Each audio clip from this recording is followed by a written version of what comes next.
या ठिकाणी आमदार महोदय हे 27/3/2023 जे पत्र आले त्याच्यापूर्वी 2 पत्र कलेक्टर ऑफिसला गेलेली.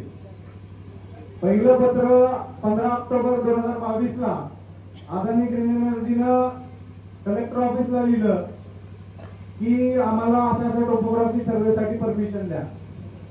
त्याच्यावरती कलेक्टर ऑफिस कडून कुठलीही कारवाई झाली. त्यानंतर वॉटर रिसोर्स डिपार्टमेंटच्या अधिकाऱ्यांनी अवर सचिव यांनी कलेक्टरला डिसेंबर 2022 मध्ये दुसरं पत्र लिहिलं की या अदानी ग्रीन एनर्जीच्या सर्वेसाठी परमिशन द्या. त्याच्यावरती कलेक्टर ऑफिस मधून कुठलीही कारवाई झाली नाही.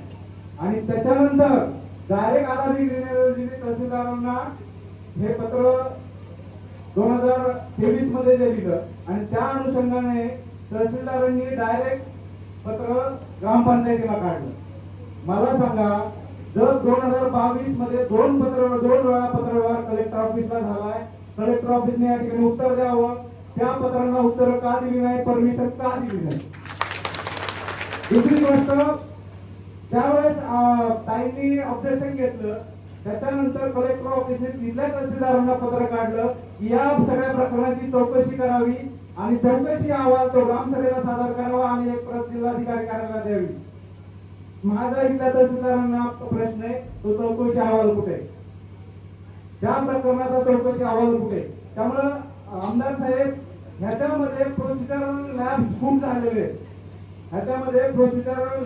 झालेले, त्यामुळे आमचं म्हणणं जे आहे, वारंवार सोमनाथ असेल, संजू असेल किंवा गागरे साहेब असेल किंवा सगळ्यांचं म्हणणं आहे की हा अहवाल तयार करण्यापूर्वी जी प्रोसिजर व्हायला पाहिजे होती ती झालेली नाही. त्याच्या संदर्भात जी काही पत्रव्यवहार झालेले अदानी ग्रीन एनर्जी कडून त्या संदर्भात पहिल्यांदा कलेक्टर ऑफिसने त्यांना या सर्वेसाठी परमिशन दिली आहे का नाही हे आता या ठिकाणी तुम्ही पत्रव्यवहार त्याचा दाखवावा. परमिशन जर दिली असेल तर कुठल्या कायद्याच्या आधारे आणि कशी दिली हे या ठिकाणी जाहीर करावं. मला तर माझं बोलणं झालंय. आम्हाला विनंती करतो की थोडं किसान सभेचे जे राज्याचे सचिव आहेत ते या ठिकाणी आपली आम्ही या सगळ्या प्रकरणात किसान सभा शेतकरी संघटना म्हणून जवळपास 1-1.5 वर्षापासून ह्या सगळ्या प्रक्रियेमध्ये सहभागी आहोत. आणि मी आपल्याला आमदार महोदय सांगतोय आणि प्रदूषण मंडळाचे अधिकारी आणि माननीय प्रांत अधिकारी, पोलीस अधिकारी, आमच्या सगळ्या लोकांनी जे प्रश्न उपस्थित केले ते कायद्याला धरून आहेत. त्याचा फक्त मी एक पॅराग्राफ वाचून दाखवतो जरा. यांनी मला जे सांगितलं आता ते म्हणजे की सर्वेक्षणाच्या संदर्भामध्ये तहसीलदारांनी त्यांना 27/3/2023 ला पत्र दिलं. प्रक्रिया पेसा कायद्यानुसार बरोबर आहे का? 100% चुकीची आहे.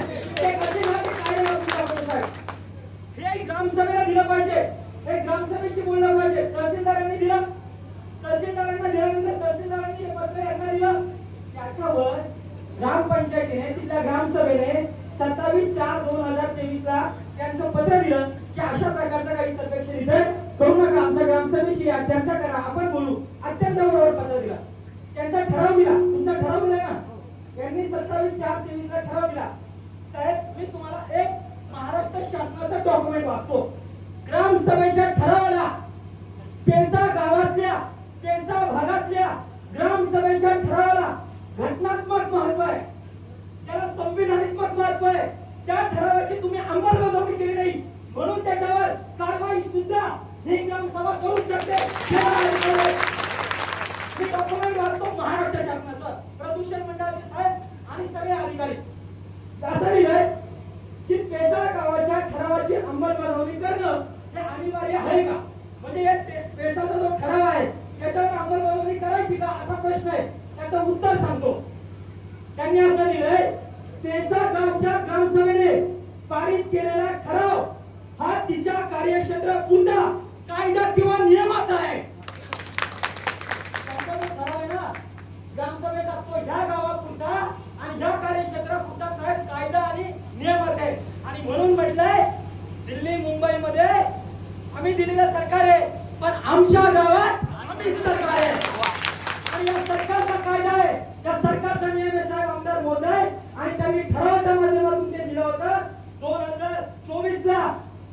2023 ला 1 महिन्याने त्या ठरावात तुम्ही काय केलं?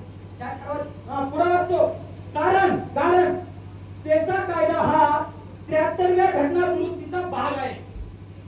तसेच या कायद्याने पेसा गावाला स्वयं शासनाचे म्हणजे स्वतःचं शासन तयार करण्याचं, त्याचे नियम ठरवण्याचे अधिकार दिलेले आहेत आणि त्यामुळे त्याची अंमलबजावणी करणं हे अनिवार्य आहे. हे माझं डॉक्युमेंट नाहीये, हे कुणाचं आहे? महाराष्ट्र शासनाचं डॉक्युमेंट आहे. मग ज्या पेसा कायद्याची ठरावाची अंमलबजावणी करणं अपेक्षित होतं ते झालं नाही आणि म्हणून आमदार महोदय आणि हा स्वयं शासन सुद्धा जो शब्द वापरला ना, ज्याचा मगाशी आपण पर्यावरणाच्या कायद्याचा उल्लेख केला, तुम्हाला ते बोलला तो मुद्दा मी रिपीट करत नाहीये. कुठलाही केंद्राचा आणि राज्याचा कायदा असला त्याच्यात वाक्य बघा पेसा नियमात, तरी भूमी संपादन करायचं नाही मॅडम, त्याचा विचार जरी करत असलो तरी तुम्ही लेखी माहिती ग्रामसभेला दिली पाहिजे. इथं विचार सोडा, यांनी सर्वेक्षण केलं, रिपोर्ट केला, महाराष्ट्र शासनाबरोबर एमओयू केला, सगळं केलं ना, काय राहिले? आणि तुम्ही म्हणताय की नाही तो विचार फक्त जर काही तसं भूमी संपादनाच्या वेळेस आपण बघू नाही चालणार. माझी आपल्याला विनंती आहे, आपल्याला जर ही चर्चा अजून वाढवायची असेल बिंदास वाढ, पेसा कायद्याच्या नुसार वाढू, भूमी संपादन वाढू, अनुसूचित 5वी काढू, सगळं वन हक्क कायदा काढू, सगळंच काढू. काय अडचण काय आहे आपल्या पोरांची? आणि सगळे आदिवासींची पोरं पण शिकलेली आहेत, ती काही निरक्षर नाही. हे सगळं झालं तर करायचं असेल तर बिंदास करा. या निघाली सल्ला आमची पण निघाली टीम बोलतो, तो मुद्दा नाहीये. एकूण पंप स्टोरेजचा पर्यावरणीय परिणाम काय त्याच्यावर पण निघाली टीम बोलतो, तो आज मुद्दा नाहीये. आमदार महोदय माझी स्पष्ट विनंती आहे, हा सर्वेक्षणच मुळात पेसा कायद्याचं उल्लंघन झाले. जे सर्वेक्षण आमच्या कायद्याचं उल्लंघन करून झाले त्या सर्वेक्षणाचा अहवाल आम्ही का पाहायचा आणि त्याला आम्ही का ग्रहित करायचा, हा मुद्दा तुम्ही कायद्यानुसार सर्वेक्षण करा. एक दुसरा मुद्दा नाही समज आमदार महोदय, त्याच्यामुळे या कायद्याचं मुळातच सर्वेक्षणच हे पेसा कायद्याचं उल्लंघन करून झालेलं आहे आणि त्याच्यातून बनलेल्या रिपोर्टवर आम्ही चर्चा करायची, हा मुद्दा आहे. कारण अगोदरच ज्याने एखाद्याने चुकी केली परत त्या चुकीला आम्ही पाठिंबा द्यायचा. तुम्ही कायद्याचं उल्लंघन केलं असेल, आम्ही मात्र कायद्यानुसार चालू. आणि त्याच्यामुळे माझी अशी विनंती आहे की पेसा कायद्याला धरून आपण ही सगळी प्रक्रिया जर आपल्याला करायची काही असेल तर ती पेसा कायद्यातल्या नियमांना धरून करावी, त्यावेळेस आपण बघू. हा पहिला मुद्दा. आणि म्हणून प्रदूषण नियंत्रण मंडळाने माननीय उपजिल्हाधिकारी मॅडमनी आज आमदार महोदयांच्या अध्यक्षतेखाली असलेल्या बैठकीत तात्काळ ठराव करावा की आपण पेसा कायद्याच्या नुसार नंतर बघू, पहिली तात्काळ 21 ची जनसुनावणी आम्ही स्थगित करतो. दुसरा मुद्दा आमदार साहेबांना हे किरण जरा जास्त अधिकार आहेत. आमदार महोदय तुम्ही अजून एक अधिकार तुमचा वापरू शकता. पेसा गावाच्या ग्रामसभेला तर माहिती दिलीच पाहिजे, ते कायद्याने बंधनकारक लागले साहेब.